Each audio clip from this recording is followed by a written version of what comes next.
رسول اللہ صلی اللہ علیہ وسلم نے فرمایا سب سے بہترین نماز داؤد علیہ السلام کی نماز ہے.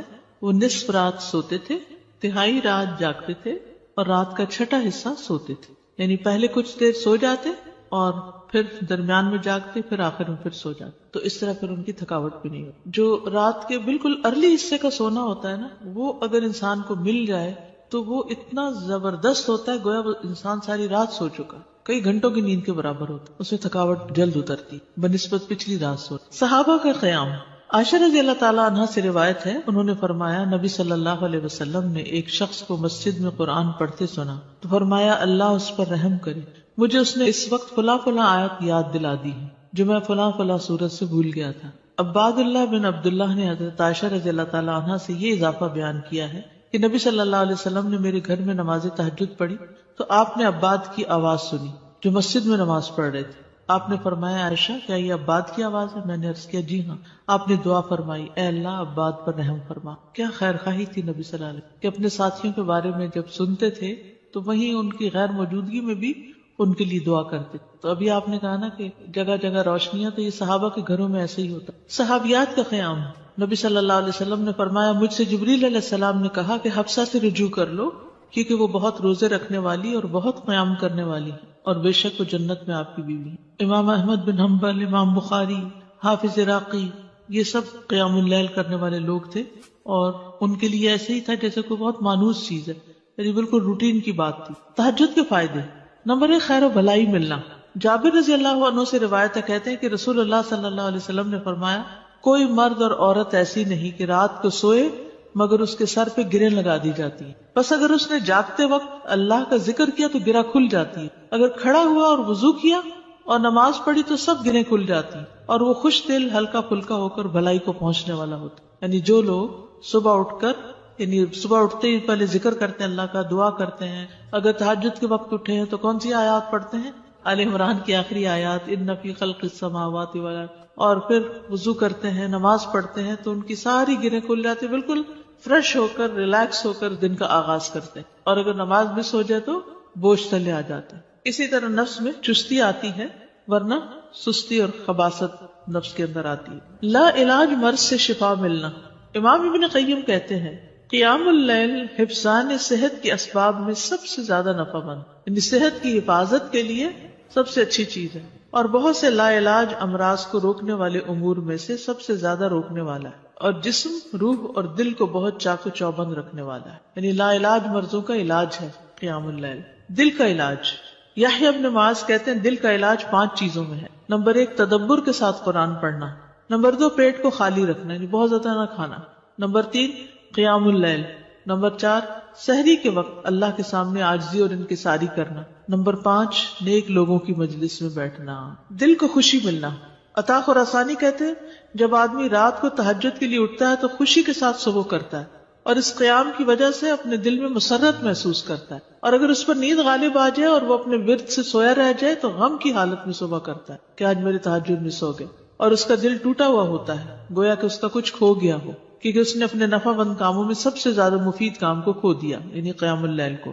رزق ملنا. ابن قیم کہتے ہیں 4 چیزیں رزق کو کھینچ لاتی ہیں. نمبر 1 قیام اللیل. نمبر 2 سحری کے وقت استغفار کی کثرت. نمبر 3 صدقے کا خیال کرتے رہنا. نمبر 4 دن کے شروع اور آخر میں اس کا ذکر کرنا، یعنی صبح شام کی دعائیں ہیں یا اذکار ہیں. چہرے پر نور آنا. حسن بصری سے پوچھا کہ رات کو تہجد پڑھنے والے سب لوگوں سے زیادہ حسین چہرے والے کیوں ہوتے ہیں؟ انہوں نے کہا اس لیے کہ وہ تنہائی میں رحمان کے ساتھ گفتگو کرتے ہیں اور اللہ انہیں اپنا نور پہنا دیتا ہے. لوگوں کی محبت ملنا. سعید بن مسیب کہتے ہیں کہ ایک آدمی رات کو نماز پڑھتا ہے تو اللہ اس کے چہرے میں نور بنا دیتا ہے. اس نور کی وجہ سے ہر مسلمان اس سے محبت کرتا ہے. جب اس کو ایسا شخص دیکھتا ہے جس نے اسے پہلے نہیں دیکھا ہوتا تو وہ کہتا ہے بے شک مجھے اس آدمی سے محبت ہے، یعنی دیکھتے ہی اس کے دل میں اس کی محبت آتی ہے. کوئی ایک فائدہ بتائیے مجھے، کیا فائدہ تہجد پڑھنے کا؟ خوشی ملنا. دل کا علاج. لا علاج مرضوں سے حفاظت. رزق ملنا. یس. نفس میں چستی آنا. لوگوں کی محبت ملنا. چڑچڑا پن دور ہوتا ہے، برداشت پیدا ہوتی ہے. تو جس میں برداشت پیدا ہو جائے تو پھر بہت سے اس کے دوست بن جاتے ہیں. اب دیکھیے کہ پچھلی پہر رات کو اٹھ کے صاف ستھرا ہو کے نبی صلی اللہ علیہ وسلم کا طریقہ کیا تھا کہ آنکھ کھلتے مسواک کرتے تھے. مسواک کیا، صاف ستھرے ہوئے، پاک ہوئے، اور پھر آپ طویل قیام کرتے. اب کیا کہتے ہیں, کھڑے ہو کے آفس میں کام کریں, اسٹینڈنگ آفیسز بن رہے ہیں, یعنی قیام کی حالت میں کمپیوٹر استعمال کرے. تو یہ قیام اگر کسی نے صبح صبح ہی کر لیا ہو, اور پھر نبی صلی اللہ علیہ وسلم کے قیام جتنا ہی ان کا رکوع بھی ہوتا تھا, اتنی دیر آپ جھکے ہوئے, اتنی دیر آپ کا سر سجدے میں پڑا ہوا, صحت ہی صحت ہے, ایکسرسائز ہی ایکسرسائز. فجر سے تھوڑی دیر پہلے اٹھ کے قیام کرنا, میں نے کسی لیکچر میں یہ سنا تھا کہ مطلب ٹھیک ہے آپ یہ تو کرتے ہیں, لیکن یہ بیسیکلی وہ قیام اللیل نہیں ہے, یہ کچھ اور ہی چیز ہے. ایسا کچھ نہیں. دیکھیے یہ اور کیا ہے, مطلب ان کا کہنے کا مطلب یہ تھا کہ ہم جیسے یہ سست لوگوں کے لیے ہے کہ اچھا چلو فجر سے ذرا سا پہلے اٹھ کے کر لیا, ورنہ بیسیکلی رات کی ڈیپ میں اٹھیں اور اس وقت کریں. وہ تو بالکل ٹھیک ہے. جیسے بہترین قیام جو ہے وہ داؤد علیہ السلام کا ہے, جو اٹھتے تھے پھر پڑھتے تھے پھر لیٹ جاتے تھے, آدھی رات کے بعد اٹھتے تھے پھر ایک تہائی کے بعد پھر وہ چھٹا حصہ جو تھا پھر دوبارہ سو جاتے تھے. لیکن یہ کہ عشاء کے ساتھ بھی ایکسٹرا نوافل سے بھی چاہے نہ بھی سوئے وہ بھی قیام ہوتا ہے. یعنی رات کے نوافل چاہے اول حصے میں پڑھ لیں, چاہے درمیان میں, چاہے آخر میں. ہاں یہ ایکسٹرا بات ہے کہ جس کام میں جو جتنی مشقت کرتا ہے اس کا اجر اتنا ہی زیادہ بڑھ جاتا ہے. آخری وقت میں اٹھنے والوں کا کم ہے اور پہلے اٹھنے والوں کا زیادہ ہے obviously. لیکن آخری حصہ لاسٹ 1/3 جو ہے اس میں اللہ تعالیٰ آسمانی دنیا پر آتے ہیں, تو وہ اس لحاظ سے زیادہ بہتر. اور سحری کا وقت جو ہے اس کی دعائیں قبول ہوتی ہیں, تو اس لیے اس وقت کو یہ نہیں سمجھنا چاہیے کہ یہ صرف سستی کا وقت ہے, بلکہ بڑے اجر کا وقت بھی ہے. اور پھر یہ جو ہم کہتے ہیں نا کسی کو چلو 10 منٹ پہلے اٹھ کے پڑھ لو, یہ صرف اس لیے کہتے ہیں کہ ایک دو پڑھیں گے مزہ آئے گا, پھر 10 کے وہ پیچھے اور 10 چلے جائیں گے. بگننگ بھی ہے بالکل, اسٹیپ بائی اسٹیپ, تھوڑا تھوڑا. ورنہ ایک دو دن تو جذبات میں آ کے اٹھیں گے تو پھر چوتھے دن پھر سوچ پڑے ہوں گے. تہجد کا وقت عشاء کے بعد سے طلوع فجر تک, عشاء کے بعد سے طلوع فجر تک. نبی صلی اللہ علیہ وسلم نے فرمایا اللہ نے تمہیں مزید ایک نماز عطا کی ہے جو کہ وتر یعنی تہجد ہے, اسے نماز عشاء اور نماز فجر کے درمیانی وقفے میں پڑھ لیا کرو. ٹھیک ہے نا, یہ سلسلہ صحیحہ کی حدیث ہے. کب سے کب تک ہے تہجد کا وقت؟ عشاء کے بعد سے فجر تک. اٹھنے کا بہترین وقت, مسند احمد کی روایت ہے, ابو مسلم سے روایت ہے کہ میں نے ابو ذر رضی اللہ عنہ سے پوچھا رات کے کس حصے میں قیام کرنا سب سے افضل ہے؟ ابو ذر رضی اللہ عنہ نے کہا میں نے بھی رسول اللہ صلی اللہ علیہ وسلم سے اسی طرح سوال کیا تھا جس طرح تم نے مجھ سے کیا. آپ نے فرمایا رات کے پچھلے پہر, یا رات کے پچھلے پہر یا نصف رات میں, لیکن ایسا کرنے والے بہت تھوڑے ہیں. یعنی مشکل ہے نا آدھی رات کو اٹھنا. آپ مثلا سوئے ہیں 10 بجے اور 12 بجے پھر اٹھ جائے تو مشکل ہوگا. رات کے آخری حصے میں قیام کرنا.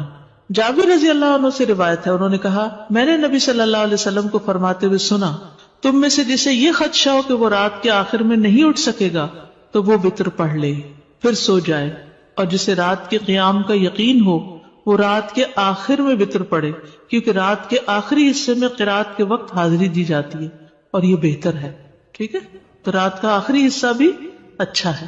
آخری پہر دعاؤں کی قبولیت کا وقت بھی ہے. عمرو ابن عبسہ سے مرفوعاً روایت ہے کہ رات کی نماز 2 رکعت ہے اور رات کے آخری حصے میں دعا سب سے زیادہ قبول ہوتی ہے. رات کے آخری حصے میں دعا سب سے زیادہ قبول ہوتی ہے. نبی صلی اللہ علیہ وسلم کے اٹھنے کا وقت. مسروق سے روایت انہوں نے کہا میں نے عائشہ رضی اللہ عنہا سے پوچھا کہ نبی صلی اللہ علیہ وسلم کو سب سے زیادہ کون سا عمل پسند تھا؟ انہوں نے فرمایا وہ عمل جو ہمیشہ ہوتا رہے. میں نے کہا آپ رات کو کب اٹھتے تھے؟ انہوں نے فرمایا جب مرغ کی آواز سنتے تو اٹھ جاتے. اب دیکھیے اس کو گھڑیاں نہیں تھی, لیکن اللہ نے نیچرلی یعنی کہ ایک وقت تہجد کا جو تھا اس میں مرغ اذان دیتا ہے تو وہ بھی ایک الارم کی طرح ہے. آپ کو پتہ ہے کراچی کا تو کچھ نہ کچھ ہے, اس لیے کہ فرسٹ ٹائم کراچی میں میرے ساتھ یہ ایکسپیرینس ہوا کہ رات کے وقت کبھی بول رہے ہیں, رات کے وقت کبھی بول رہے تھے.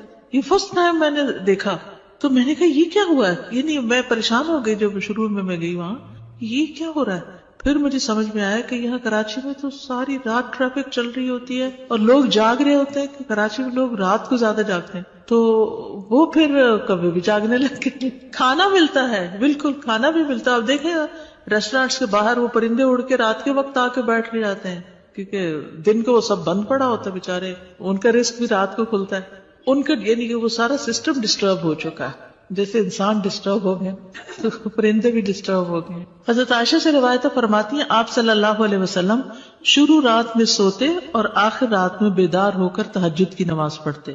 نبی صلی اللہ علیہ وسلم کا نصف رات کو اٹھنا، آدھی رات کو، یہ وہ حضرت ابن عباس والی روایت ہے جس میں ابن عباس آپ صلی اللہ علیہ وسلم کے گھر میں آ کر رکے تھے اور پھر جب آدھی رات گزر گئی تو آپ بیدار ہو کر تہجد پڑھنے لگے. نبی صلی اللہ علیہ وسلم کا سحری سے قبل نماز سے فارغ ہونا. حضرت عائشہ کہتی ہیں کہ جب سحری کا وقت ہوتا تو میں نبی صلی اللہ علیہ وسلم کو اپنے پاس سویا ہوا ہی پاتی، یعنی آپ تہجد پڑھ کے دوبارہ سو جاتے تھے. حضرت عائشہ سے روایت بیان کرتی ہیں کہ بلا شبہ اللہ عز و جل رسول اللہ صلی اللہ علیہ وسلم کو رات میں جگا دیتے، چنانچہ صبح نہ ہو پاتی کہ آپ اپنے معمول کی عبادت سے فارغ ہو چکے ہوتے تھے. تہجد کے لیے بیدار ہونے کی سنتیں. آنکھ کھلنے پر دعا پڑھنا. نبی صلی اللہ علیہ وسلم نے فرمایا جو شخص رات کو بیدار ہو کر یہ دعا پڑھے لا الہ الا اللہ وحدہ لا شریک لہ لہ الملک ولہ الحمد وہو علی کل شیء قدیر الحمد للہ وسبحان اللہ ولا الہ الا اللہ واللہ اکبر ولا حول ولا قوة الا باللہ ثم قال اللہم اغفر لی او دعا استجیب لہ فإن تودع وصلى قبلت صلاته. نبی صلی اللہ علیہ وسلم نے فرمایا جو شخص رات کو بیدار ہو کر یہ دعا پڑھے لا الہ الا اللہ آخر تک اور پھر کہے اللہم اغفر لی، اے اللہ میری مغفرت فرما، یا کوئی اور دعا کرے جو اس کی دعا ہے تو اس کی دعا قبول ہوتی ہے. پھر اگر اس نے وضو کیا اور نماز پڑھی تو نماز بھی قبول ہوتی ہے. ٹھیک ہے. آل عمران کی آخری 10 آیات پڑھنا.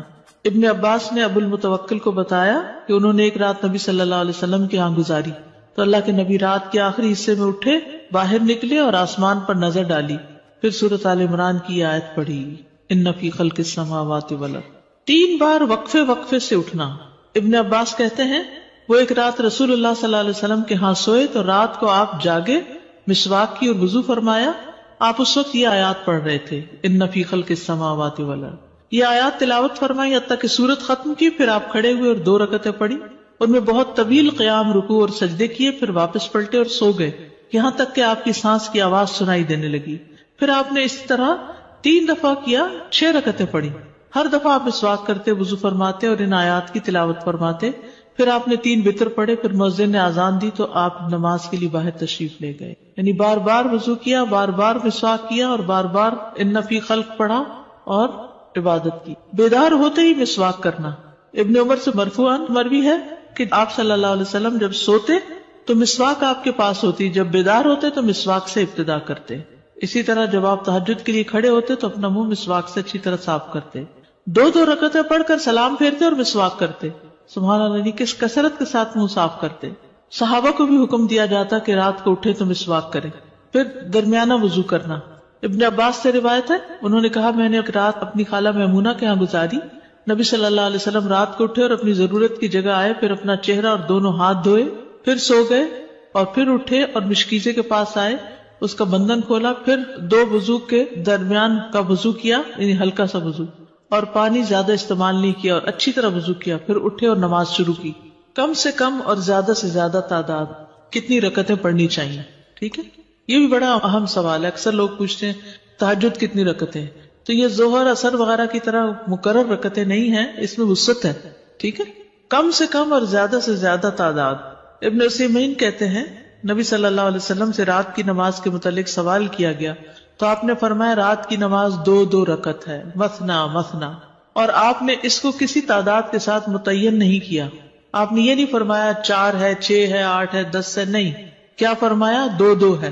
تو جب نبی صلی اللہ علیہ وسلم نے اس کے لیے کسی گنتی کو متعین کیے بغیر کیفیت کو واضح کر دیا تو اس سے معلوم ہوا کہ نماز کا معاملہ اس بارے میں وسعت رکھتا ہے، یعنی اس میں کافی گنجائش ہے.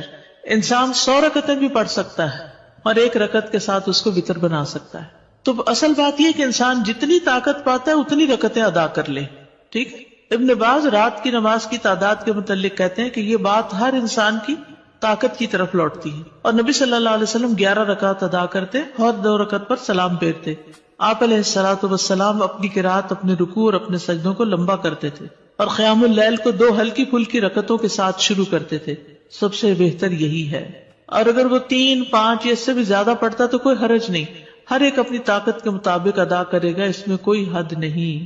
لیکن سب سے افضل صورت 11 رکعت نماز پڑھنا ہے، 8 تہجد اور 3 وتر. نبی صلی اللہ علیہ وسلم کا رمضان اور غیر رمضان میں 11 رکعت سے زیادہ نہ پڑھنا. ابو سلمہ بن عبد الرحمن سے روایت ہے، انہوں نے عائشہ رضی اللہ تعالیٰ عنہا سے پوچھا، اور یہ صحیح مسلم کی روایت ہے، کہ رمضان میں رسول اللہ صلی اللہ علیہ وسلم کی نماز کیسے ہوتی تھی؟ انہوں نے جواب دیا، رسول اللہ صلی اللہ علیہ وسلم رمضان اور اس کے علاوہ دوسرے مہینوں میں فجر سے پہلے 11 رکعتوں سے زیادہ نہیں پڑھتے تھے. شیخ البانی کہتے ہیں کہ صحیح نص کے ذریعے رسول اللہ صلی اللہ علیہ وسلم کے فعل سے قیام اللیل کی رکعات کی تعداد 11 ثابت ہے، اور جب ہم اس میں غور کرتے ہیں تو ہمارے لیے انتہائی واضح طور پہ ظاہر ہو جاتا ہے کہ آپ اپنی پوری زندگی اس گنتی پر قائم رہے، خواہ رمضان ہو یا اس کے علاوہ آپ اس سے زیادہ نہیں پڑھتے تھے. جہاں 13 کی بات آتی ہے نا تو وہ 2 سنت فجر کی بھی شامل کر لیتے ہیں. حضرت عائشہ سے روایت ہے، نبی صلی اللہ علیہ وسلم رات کو 11 رکعتیں پڑھتے، 8 رکعتیں تہجد اور 3 وتر.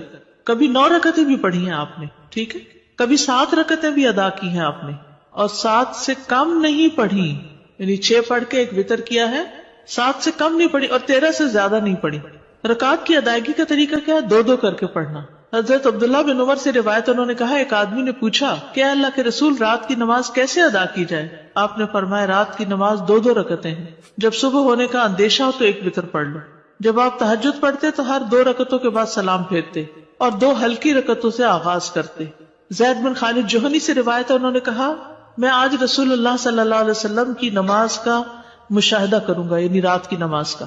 میں نے دیکھا کہ آپ نے 2 ہلکی رکعتیں پڑھی، پھر 2 انتہائی لمبی، بہت ہی زیادہ لمبی رکعتیں ادا کی، پھر 2 رکعتیں پڑھی جو ان 2 لمبی رکعتوں سے ہلکی تھی، پھر 2 پڑھی جو پہلے والوں سے کم تھی، پھر 2 پڑھی جو اپنے پہلی والی رکعتوں سے کم تھی، پھر 2 رکعتیں پڑھی جو اپنی پہلی والی رکعتوں سے کم، پھر وتر ادا کیا.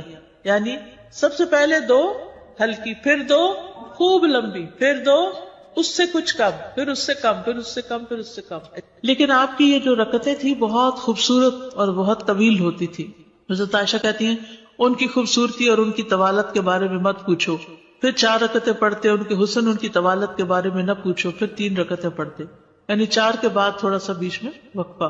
پھر لمبے سجدے کرتے تھے. حضرت عائشہ کہتی ہیں کہ رسول اللہ صلی اللہ علیہ وسلم رات کو 11 رکعات پڑھتے تھے، یہ آپ کی رات کی نماز تھی. اس میں آپ اتنا طویل سجدہ کرتے کہ اپنا سر اٹھانے سے پہلے تم میں سے کوئی 50 آیتیں پڑھ لے. تہجد میں قرات، لمبی قرات کی فضیلت صحیح مسلم میں ہے.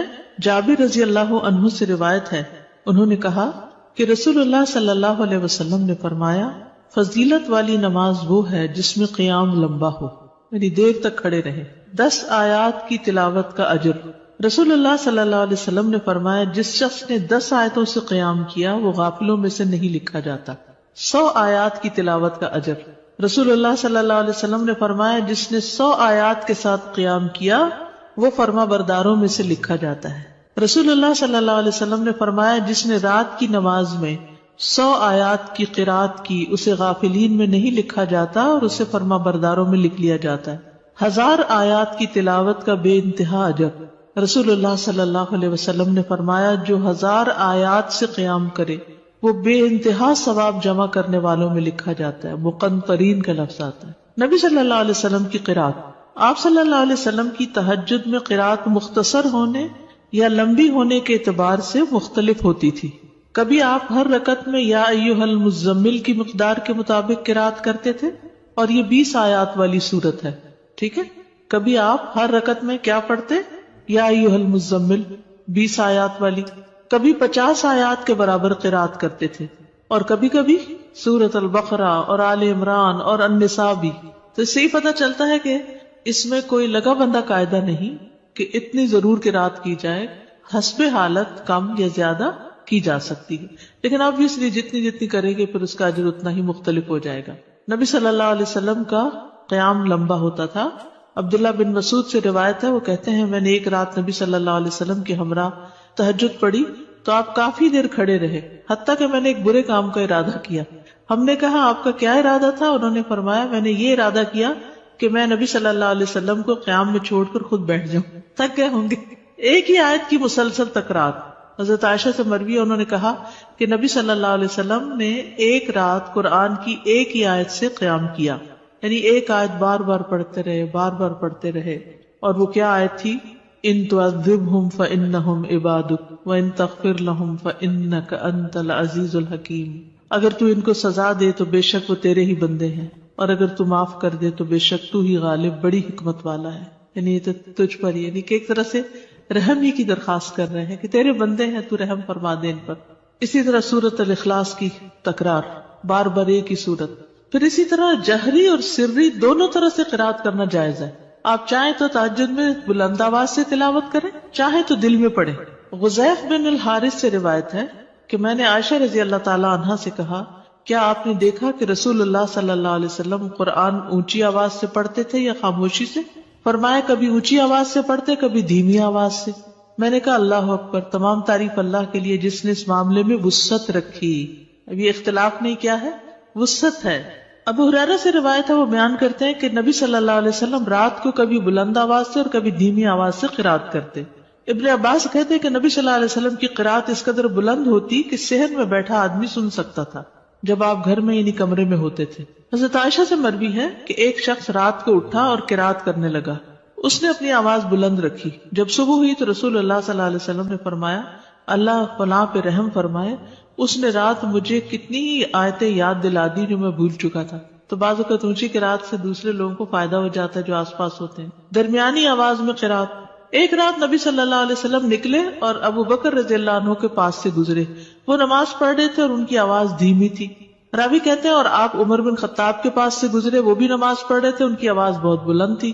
کہتے ہیں جب وہ دونوں نبی صلی اللہ علیہ وسلم کے پاس اکٹھے ہوئے تو آپ نے فرمایا اے ابو بکر، میں تمہارے پاس سے گزرا، تم نماز پڑھ رہے تھے اور تمہاری آواز دھیمی تھی. انہوں نے کہا اللہ کے رسول، میں نے جس سے مناجات کی اسے سنایا، یعنی جس سے میں بات کر رہا ہوں اس کو تو دھیمی آواز بھی سن جاتی.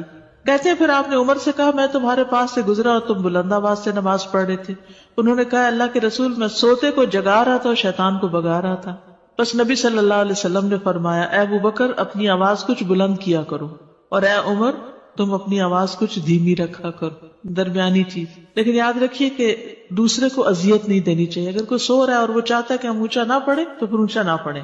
یا کوئی اور بھی تہجد پڑھ رہا ہے، یعنی ایک ہی کمرے میں ہسبینڈ وائف دونوں پڑھ رہے ہیں اور دونوں ہی اپنی اپنی اونچی کر رہے ہیں تو کسی کی کوئی بات سنائی نہیں دے گی. ابو سعید کہتے ہیں کہ رسول اللہ صلی اللہ علیہ وسلم نے مسجد میں اعتکاف فرمایا. آپ نے لوگوں کو سنا کہ اونچی آواز سے قرات کر رہے تھے. آپ نے پردہ ہٹایا اور فرمایا خبردار، بے شک تم سب کے سب اپنے رب سے مناجات کر رہے ہو، مگر تم میں سے کوئی دوسرے کو ہرگز ایذا نہ دے، کوئی کسی کو تکلیف نہ پہنچائے، اور قرات میں اپنی آواز دوسرے پر بلند نہ کرے. یا فرمایا نماز میں، یعنی دو لوگ پڑھ رہے ہیں تو کوئی ایک دوسرے سے اونچا کرنے کی کوشش نہ کرے، اپنی اپنی نماز پڑھی جائے. ٹھیک ہے، اس میں وسعت ہے. اونچی آواز سے پڑھ سکتے ہیں اور نیچے سے، لیکن پسندیدہ کیا ہے؟ درمیانی آواز سے پڑھنا. لیکن اگر کوئی اور ساتھ پڑھ رہا ہو، مثلا آپ نے دیکھا ہوگا کہ بعض اوقات آپ پڑھتے ہوئے بھول جاتے ہیں اگر بیچ میں کوئی اور کسی بھی چیز کی آواز آ رہی تو اس صورت میں اگر دوسرے ہوں تو ان کی رعایت کرنی چاہیے. اس وسعت کا فائدہ یہ ہے نا، جیسے سجدے کی دعائیں یا رکوع کی یا اور اسی طرح کی، تو کبھی ایک پڑھ لے کبھی دوسری پڑھ لے تو اس سے نماز کے اندر ایک خوبصورتی رہتی ہے، ایک توجہ رہتی ہے. شیطان سے بچنے کے لیے اللہ کی پناہ لینا. ابو سعید خدری بیان کرتے ہیں کہ رسول اللہ صلی اللہ علیہ وسلم جب رات کو قیام فرماتے تو اللہ اکبر کہتے، پھر سبحانک اللہم و بحمدک و تبارک اسمک و تعالی جدک و لا الہ غیرک کہتے، پھر 3 بار لا الہ الا اللہ کہتے، 3 بار اللہ اکبر کبیرہ کہتے. اس کے بعد اعوذ باللہ السمیع العلیم من الشیطان الرجیم من ہمزہ و نفخہ و نفثہ پڑھتے. بخشش طلب کرنا.